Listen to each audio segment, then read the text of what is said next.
Hello, and welcome to Anime Audio Commentary. Today I'll be commenting on Episode 7 of Tomo-Chan is a Girl.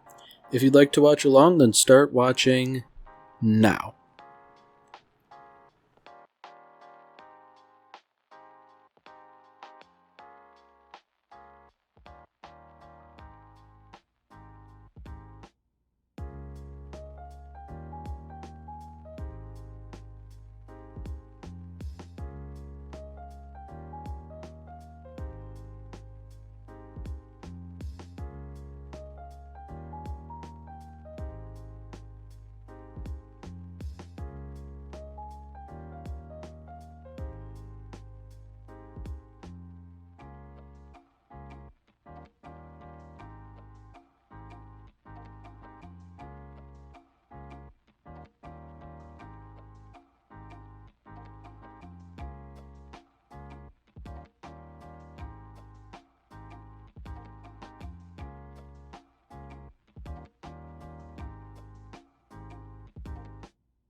Alright, so seeing as how the title pertains to a promise Jun might have made, it seems like things might be getting kind of serious.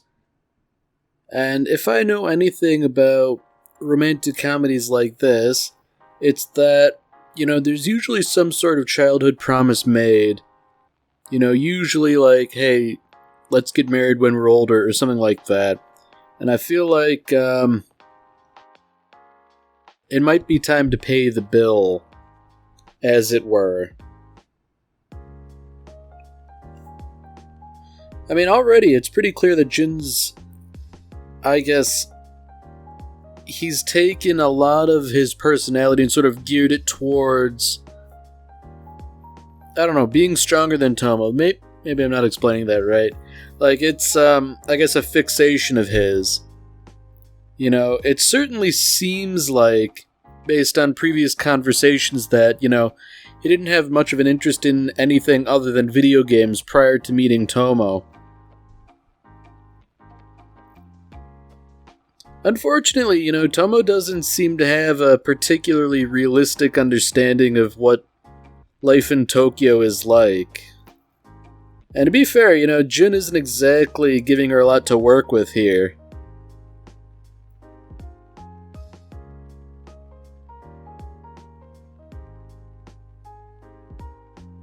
Oh dear.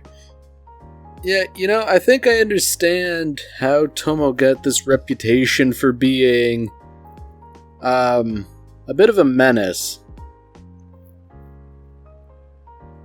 Oh dear. So, this is kind of interesting in a weird sort of way, Because, it doesn't seem to me that Jun is a particularly, violent person, It seems like an impulse kind of a thing. But seeing as how this wasn't enough to mollify everybody, I don't know, this is an interesting introduction, I wouldn't think that this is how you would form a good friendship, but I guess if Tomo's dad's coming by to make her apologize, I guess that's something. I mean, it is definitely unnerving. The guy's a mountain of a man.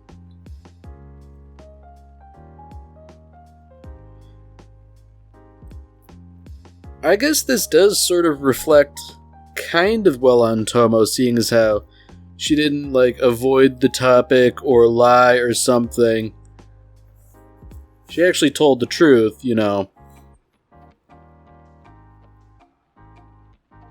Although it seems like You know, he might be taking such a strong stance because his wife is even more terrifying.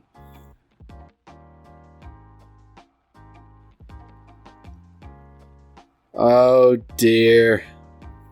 Here we go. Oh boy. So, man, I guess, like, this sort of makes it all up to Jun, He lost his video game, but I guess he got a pretty nice view, so everything kind of works out, I suppose?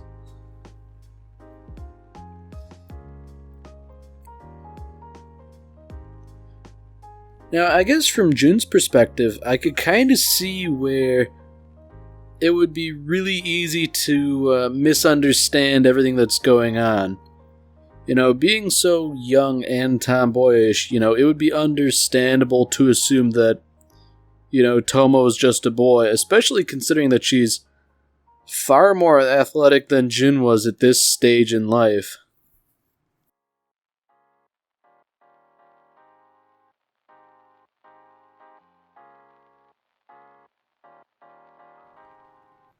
It really is interesting how much Tomo seemed to have influenced Jun into doing what he does. Up until this point, as a character, he always struck me as sort of, maybe not one-dimensional, but kind of listless. Like, he doesn't really have any interests of his own, necessarily.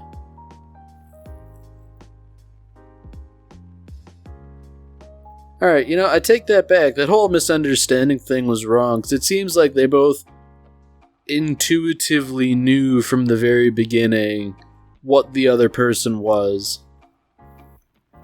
And even more interestingly, Misuzu was around at this early stage in life. And interestingly, she's kind of, she's just kind of a jerk. One has to wonder how they ever dated to begin with.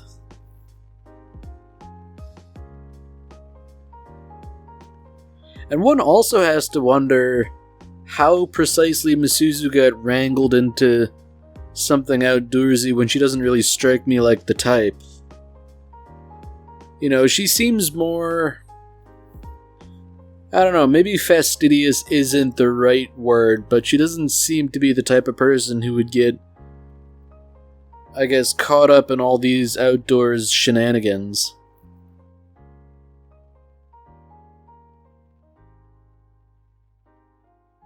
I mean, I guess being Tomo's friend and seeing as how Tomo's carrying her up the stairs, I guess you can sort of get away with it in that she's given a handicap.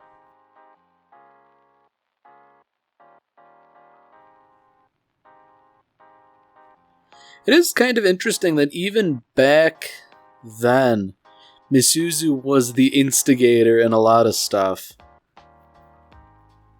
If she weren't so utterly devoted to helping Tomo, I would assume that she's just sort of like the overall villain of this entire story, since it seems like whenever there's something going on, she seems to be involved in it, and usually not for the best.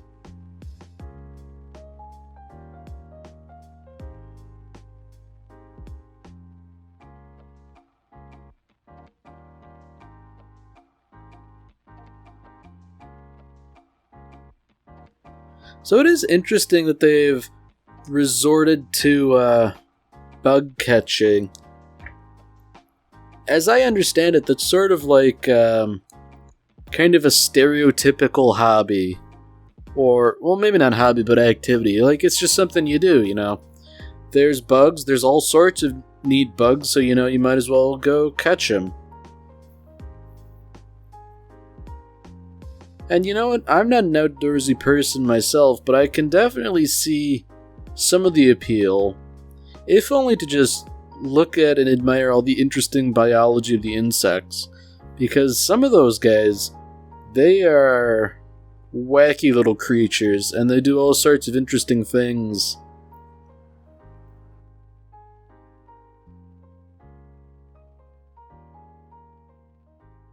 So it's interesting, as time goes by, Jun becomes, I guess, more of an athletic person. You know, he's climbing trees and catching bugs and doing all sorts of stuff like that.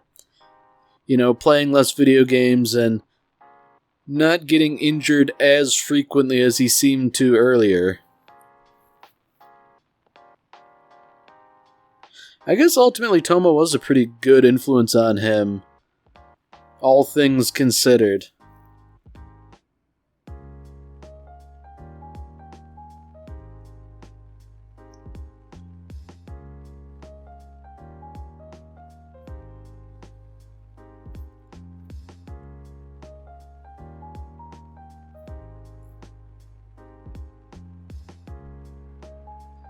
Alright, so it seems like the plot might be starting to thicken up a little bit, thus leading to whatever the promise was that was alluded to earlier.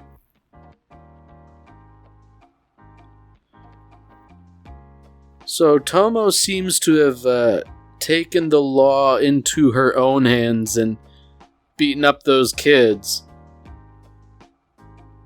And it seems like Jun is taking an aversion to the fact that Tomo did this all on her own.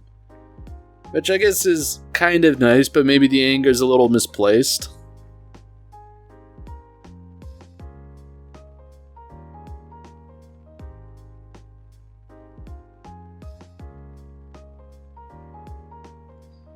Now, it does strike me as vaguely ungrateful that Jun would say something like, you know, I didn't ask you to do this, why would you go and do this on your own? And I guess from his perspective, it's because he feels he can't really contribute anything of similar merit.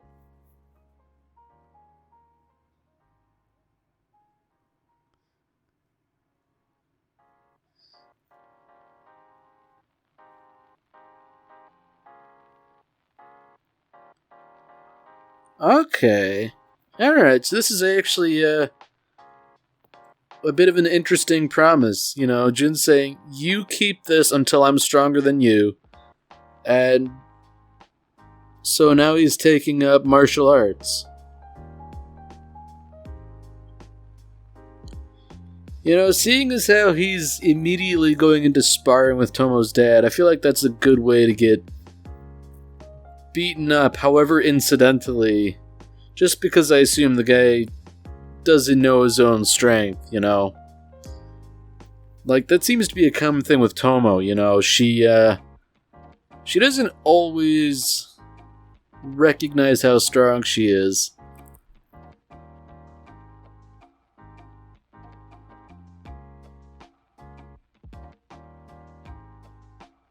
So it's interesting that, you know, 10 years have passed, Tomo still has it. She recognizes that Jun's stronger, but he doesn't really do anything. And you know, none of that really got resolved, but I think that's a nice little plot thread to dangle over our heads as things progress, you know. Surely that'll crop up again later and become a big plot point. Now, speaking of a plot point, you know, they're going to the beach, so naturally that means they need to get Tomo an appropriately girly swimsuit. You know, no doubt she had one of those bathing suits that you'd see in like the 50s or something that was basically like almost like a wetsuit, you know, going down to the knees and elbows and covering everything in between. And you know, obviously, if you want to show somebody you're romantically interested in them, wearing something like that isn't gonna do. Now, the only question is how zealous Misuzu and Carol were in helping her decide what to ultimately buy.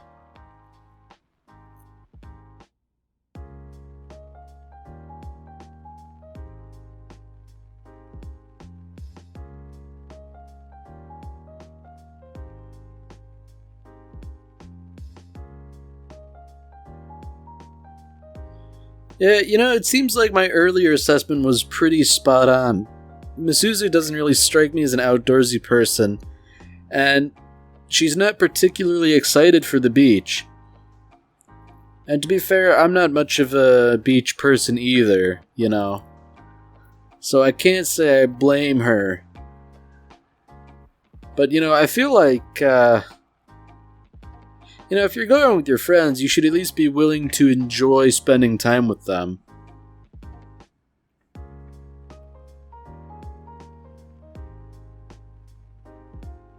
Oh boy. Yep, there's the big reveal. Yeah, so it seems like Misuzu did her job.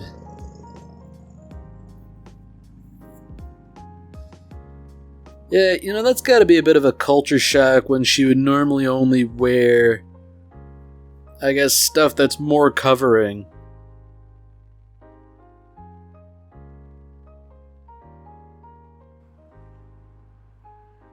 Yeah, it is unfortunate this sort of forces Jun to spend time in Misuzu's company.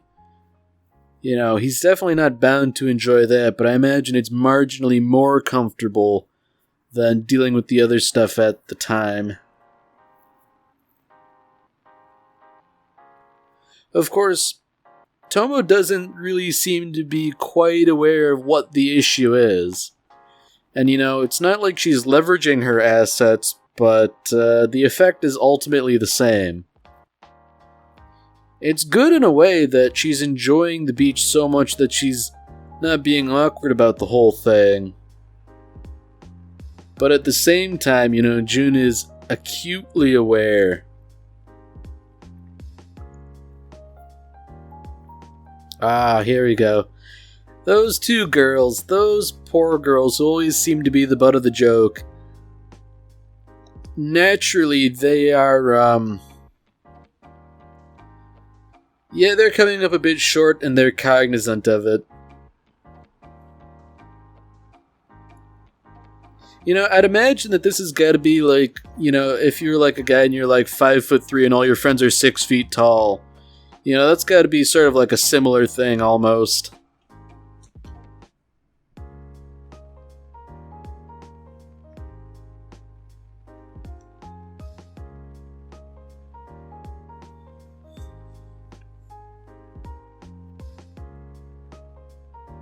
Alright, so...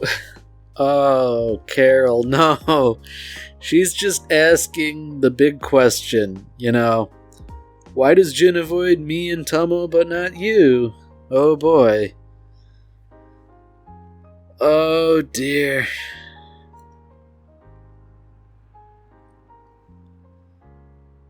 Yeah, poor Carol. You know, she doesn't understand what she's saying.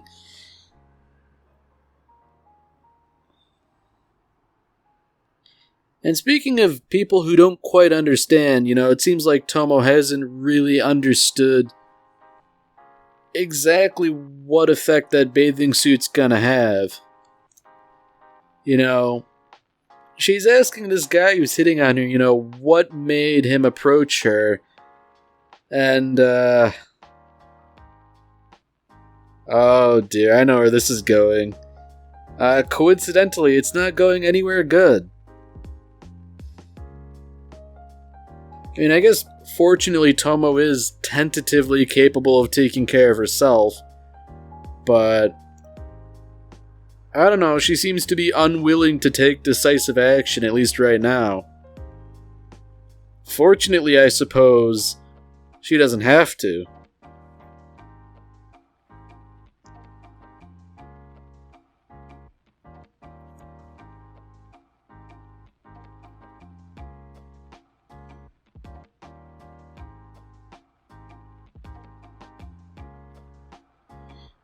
Man, you know, things are certainly getting interesting with Tomo fixating on the things he says, and Jun being defensive.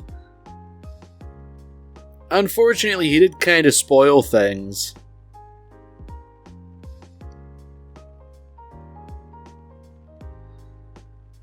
Oh dear. Yeah, it seems as though Jun's sort of agnostically defending all of his friends. And if there's anybody who needs a chaperone, it would certainly be Carol.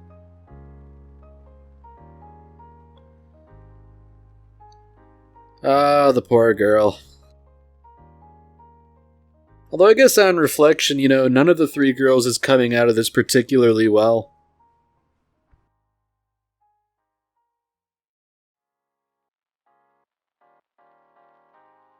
I mean, at the very least, Masuza's talking some sense in that, with this lovely day on the beach, you have the opportunity to change things substantially, so you might as well take advantage of it.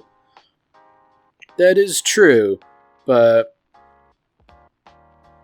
I don't know, just knowing things as I do, I feel like events are going to conspire to prevent any real progression here.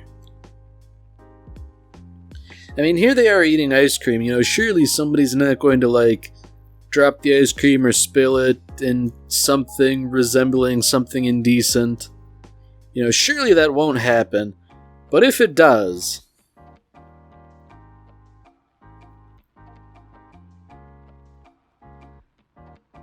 Ah, dear.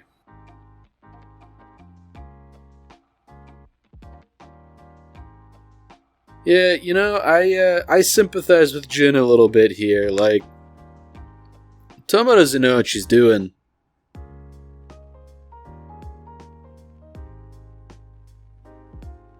It is interesting to see Jin kind of on the back foot here. And honestly, that's kind of been the whole episode, or at least this second half,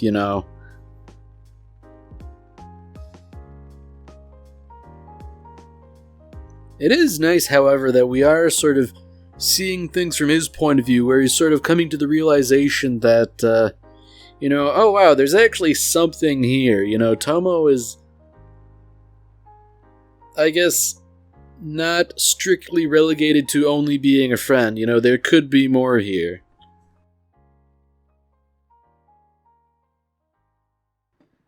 And I guess now that it's just Jun and Masuzu awake here, everybody else sleeping off all the fun they had, she can't help but sort of,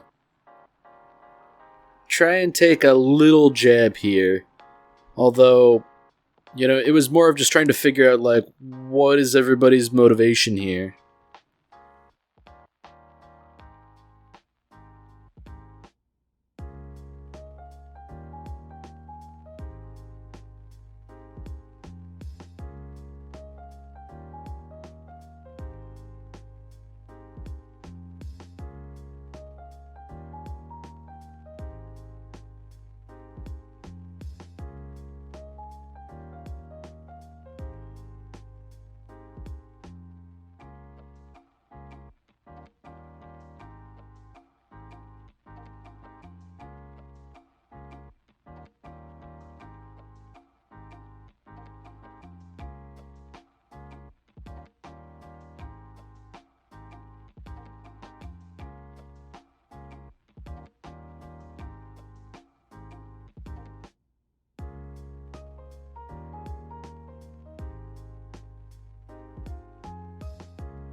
Alright, well that's it for this episode.